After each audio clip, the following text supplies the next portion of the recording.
जय हिंद दोस्तों, स्वागत है मेरे चैनल जीके अकेडमी में। मेरा नाम है अविनाश कुमार और आज मैं ल्यूसेंट का एक और टॉपिक मैं लेकर के आया हूं आप लोगों के लिए। उस टॉपिक का नाम है महत्वपूर्ण अभिलेख है। उस टॉपिक का नाम है महत्वपूर्ण अभिलेख। अच्छा, इस अभिलेख को याद कैसे करेंगे वो हम जो है इस वीडियो में हम देखेंगे। महत्वपूर्ण अभिलेख जो कि भारत के कई कई हिस्सों से मिला था और वो इतिहास का एक मुख्य प्रमाण के तौर पर देखा जाता है। उसको हम देखेंगे, उसको याद करेंगे, जो कि एग्जाम में क्वेश्चन आता है इससे। अच्छा, यहाँ पे जो लिखा हुआ है अभिलेख, अभिलेख और यहाँ पे लिखा है शासक, तो कौन सा अभिलेख किस शासक के बारे में बताता है उसको हम जो है हम इस वीडियो में हम देखेंगे। तो यहाँ पे लिखा है हाथी गुम्फा अभिलेख तिथि रहित अभिलेख। हाथी गुम्फा अभिलेख तिथि रहित अभिलेख, हाथी गुम्फा अभिलेख तिथि रहित अभिलेख यहाँ पे लिखा हुआ है। तो यहाँ लिखा है कलिंग खारवेल, कलिंग कलिंगराज खारवेल के बारे में ये बताता है।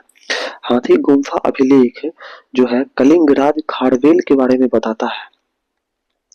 तो इस अभिलेख में तिथि नहीं लिखा हुआ है, इस अभिलेख में तिथि नहीं है। हाँ, तो ये कलिंग राज के बारे में बताता है। तो इसको याद कैसे कीजिएगा कि कलिंग युद्ध जो हुआ था, कलिंग युद्ध में अशोक जो है भाग लिया था और कलिंग के ऊपर विजय का चर्चा जो है अशोक के अभिलेख में मिलता है। तो यहाँ पे जो कलिंग राज है उसको कलिंग राज को हराया था।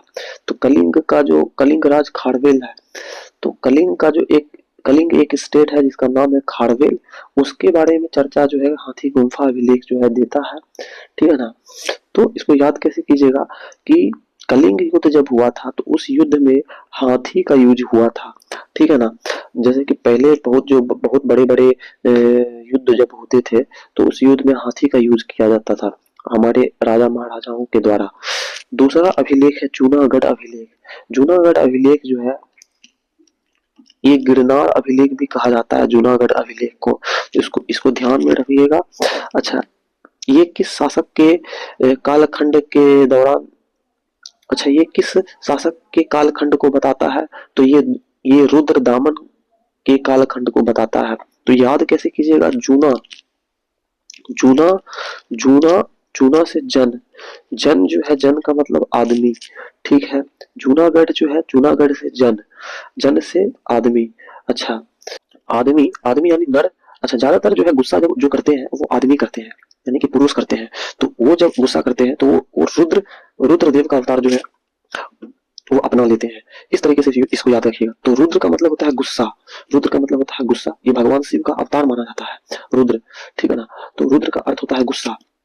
इसको याद कैसे कीजिएगा कि आपके बाल में जब जू आपके बाल में जब जू हो जाता है तो आपको बहुत गुस्सा आता है, बार बार नोचने से आप परेशान हो जाते हैं उसको, तो आप जो है गुस्सा हो जाते हैं, आप उसको मारना चाहते हैं जू को। ठीक है ना।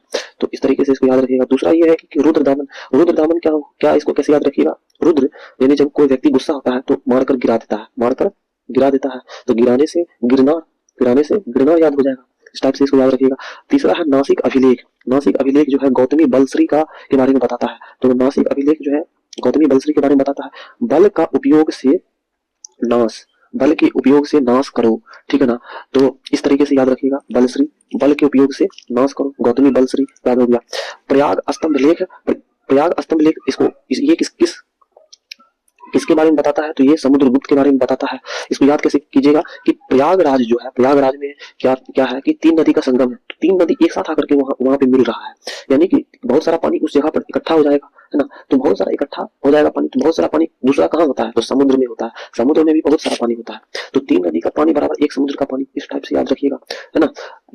तो दोस्तों आगे चलते हैं। एहोल अभिलेख, पुलकेशिन द्वितीय, इसको याद कैसे कीजिएगा कि ये मान लीजिए टनल है, इसमें होल कर रहा है, इसमें होल करेगा तो इसके अंदर से जो है जाने का रास्ता जो है बनेगा। तो होल करने से जो है रास्ता बना है होल अभिलेख। जैसे यहाँ पे हम जो है पिक्चर भी ड्रॉ किए हैं कि जो है खोद करके रास्ता बनाया, होल करके रास्ता बनाया, होल मतलब खोदा, तो पुल बनाया।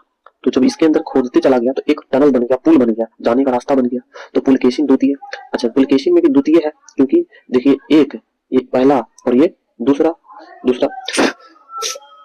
पुलकेशिन द्वितीय है, तो पुलकेशिन द्वितीय इस तरीके से याद रखिएगा। अच्छा, मंदसौर अभिलेख मालवा नरेश यशोवर्मन। अच्छा, इसको याद कैसे रखिएगा, मंदसौर अभिलेख जो है मंद सौर अभिलेख जो है, इसको याद रखिएगा कैसे, इसको याद रखिएगा कि सौर का ऊर्जा यानी कि सूर्य का ऊर्जा, यानी सूर्य जो है चमक का प्रतीक है, सूर्य जो है चमक का प्रतीक है। तो व्यक्ति चमकता कब है, व्यक्ति जो है चमकता कब है, जब सब व्यक्ति उसको प्यार करते हैं तब व्यक्ति चमकता है। सोशल मीडिया पे चमक गया या कहीं और भी चमक गया, है ना दोस्तों। तो व्यक्ति चमकता कब है, तो व्यक्ति तब चमकता है जब उसके पास पॉपुलैरिटी आ जाता है। तो पॉपुलैरिटी का जो अर्थ है, पॉपुलैरिटी का मतलब होता है यश। यश जो है इसका अर्थ होता है पॉपुलर हो जाना, ठीक है ना, पॉपुलर हो जाना इसका अर्थ होता है। तो इसको ध्यान में रखिएगा, यश का अर्थ जो होता है। अच्छा, यहाँ पे लिखा है मंदसौर अभिलेख जो है यशोवर्मन, ठीक है ना। सौर से समझिएगा चमक किसके पास आएगा, तो जिसके पास यश होगा, पॉपुलैरिटी होगा, है ना, वहां से याद रखिएगा। अच्छा, मोह से मालवा बहुत आदमी जो है किसी को माल पुकारता है, है ना। मोह से माल, और माल जो है बहुत ही पॉपुलर होता है, ठीक है ना। अच्छा, कैसे, जैसे कि दारू है, दारू भी एक तरीके का माल है, बहुत पॉपुलर हो जाएगा। यदि किसी, जैसे कि बिहार में ही आप जो है दारू को बेचिएगा तो जो है बहुत पॉपुलर हो जाइएगा, आप बेचिए 10 आदमी आपको जान जाएगा, क्योंकि वहां पर जो है दारू बहुत, वहां पे जो है दारू छिपा करके बेच सकता है आदमी। अच्छा, जब प्रशासन के नजर में आइएगा तो उससे भी ज्यादा आप पॉपुलर हो जाइएगा। अच्छा, यहाँ पे लिखा है ग्वालियर अभिलेख जो है प्रतिहार नरेश भोज के द्वारा लिखा हुआ है। तो इसको याद कैसे कीजिएगा, प्रतिहार, प्रत्येक हार पर जो है नरेश जी को जो है प्रत्येक हार पर नरेश जी को जो है गवाना पड़ा, ग्वालियर, प्रत्येक हार पर नरेश जी को क्या करना पड़ा, तो गवाना पड़ा, तो बहुत सारा चीज उसको गवाना पड़ गया। तो जो उसका विपक्षी आदमी है, जो उसको हरा दिया, नरेश को जो हरा दिया, तो वो भोज करने लगा, उस चीज का भोज करने लगा। इस टाइप से आप याद रखिएगा, ग्वालियर अभिलेख प्रतिहार नरेश भोज के बारे में बताता है। अच्छा, भीतरी एवं जूनागढ़ अभिलेख, ये किसके बारे में बताता है, भीतरी एवं जूनागढ़ अभिलेख जो है स्कंदगुप्त के बारे में बताता है, स्कंदगुप्त के बारे में बताता है। स्कंद से अंदरूनी, स्कंद से अंदरूनी, तो अंदरूनी मतलब इंटरनल, स्कंद से अंदरूनी से इंटरनल से भीतर, हाँ, वहां से याद रखिएगा। अच्छा, यहाँ पे जूनागढ़ लिखा है, जू कहाँ रहता है, तो बाल के अंदर रहता है, तो इस तरीके से आप रिलेट कर दीजिएगा और आपको याद हो जाएगा। अच्छा, लास्ट जो अभिलेख है उसका नाम है देवपारा अभिलेख। देवपारा अभिलेख जो है बंगाल शासक विजय सेन के बारे में बताता है, बंगाल शासक विजय सेन के बारे में बताता है देवपारा अभिलेख। तो इसको याद रखिएगा, ये जो लास्ट का अभिलेख है ये बंगाल शासक के बारे में बताता है, विजय सेन के बारे में बताता है।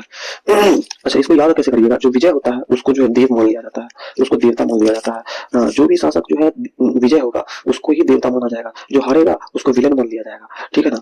तो इस तरीके से इसको याद रखिएगा, जो हारता है ना दोस्तों उसी को जो है विलन घोषित कर दिया जाता है, ताकि कहानी बनाने में भी जो है व्यक्ति को मजा है। अच्छा, नोट यहाँ लिखा है, अभिलेखों का अध्ययन एपिग्राफी कहलाता है, अभिलेखों का अध्ययन एपिग्राफी कहलाता है। तो ये जो ग्राफी है, ग्राफी जो है ग्राफ शब्द से बना हुआ है, तो ग्राफ का मतलब होता है टू राइट, लिखना। जैसे कोई भी चीज का आप ग्राफ बनाते हैं तो उसको लिखकर ही बनाते हैं। तो अभिलेख का शब्द का जो मतलब है वो है एपिग्राफी, ठीक है। अगला पॉइंट हम चलते हैं, अगला पॉइंट लिखा है, उत्तर भारत के मंदिरों की कला की शैली नागर शैली एवं दक्षिण भारत के मंदिरों की कला द्रविड़ शैली कहलाती है। दक्षिणा पथ के मंदिरों के निर्माण में नागर और द्रविड़ दोनों शैलियों का प्रभाव पड़ा, अतः यह बेसर शैली कहलाती है, ठीक है। इसका अर्थ क्या हुआ दोस्तों, इसका अर्थ ये होगा कि जो उत्तर भारत है, जैसे कि उत्तर भारत में यूपी आ जाता है, उत्तर प्रदेश आ जाता है, जैसे कि मान लो चाहिए भारत है, ठीक है ना। भारत में जो है ये उत्तर है, नॉर्थ है, ये ईस्ट इलाका है, ये वेस्ट इलाका है, ये साउथ का इलाका है, तो ये है मध्य भारत, ये मध्य भारत है, ठीक है ना, ये मध्य भारत है। मध्य भारत के ऊपरी भाग में जो भी स्टेट है वो उत्तर भारत कहलाता है। तो उत्तर भारत का जो स्टेट है, जैसे कि उत्तर भारत में आ जाता है, उत्तर भारत में जो स्टेट आता है वो आता है यूपी आ जाता है, बिहार आ जाता है, हिमाचल प्रदेश आ जाता है, ठीक है ना। तो ये सब जो स्टेट है वो सभी स्टेट में जो मंदिर का जो ओरिएंटेशन है, उड़ीसा हो गया, तो ये सभी स्टेट का जो ओरिएंटेशन है वो कहिए कि डिफरेंट है। अच्छा, जो साउथ में है, ये साउथ इलाका है, ये साउथ यहाँ पड़ता है, तो साउथ इंडिया में जो मंदिरों के निर्माण की जो शैली है वो उत्तर भारत से डिफरेंट है। तो दक्षिण भारत में जो मंदिरों की बनावट का जो शैली है वो द्रविड़ शैली कहलाता है। तो इसको याद रखिएगा कैसे, 2 से द्रविड़ और 2 से दक्षिण, अच्छा एक चीज याद रखिएगा, दूसरा चीज अपने आप याद हो जाएगा। दक्षिण दक्षिण भारत की शैली कैसी है, तो द्रविड़ है। तो दूसरा क्या क्या होगा, तो उत्तर भारत का होगा नागर शैली, है ना। केवल एक ही चीज को ध्यान में रखिएगा, वो है दक्षिण दक्षिण भारत का जो मंदिर का जो शैली वो है।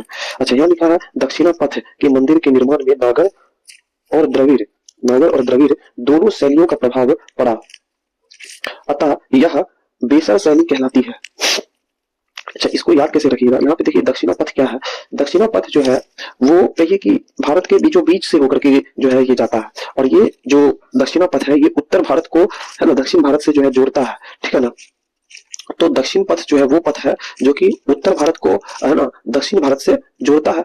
तो तो कहिए कि इस रास्ते के आसपास जो भी मंदिर बनेगा उस मंदिर को बेसर शैली कहेंगे, समझे। उसको हम क्या कहेंगे, बेसर शैली कहेंगे। तो बेसर शैली में जो मंदिर बना हुआ होता है वो नागर शैली जो कि उत्तर भारत में बना हुआ होता है मंदिर, और कहिए कि द्रविड़ शैली जो कि दक्षिण भारत में बना हुआ होता है शैली, उन दोनों का कॉम्बिनेशन बना होता है। तो बेसर शैली में जो भी मंदिर बनता है इस दक्षिणा पथ के आसपास, तो वो कहिए कि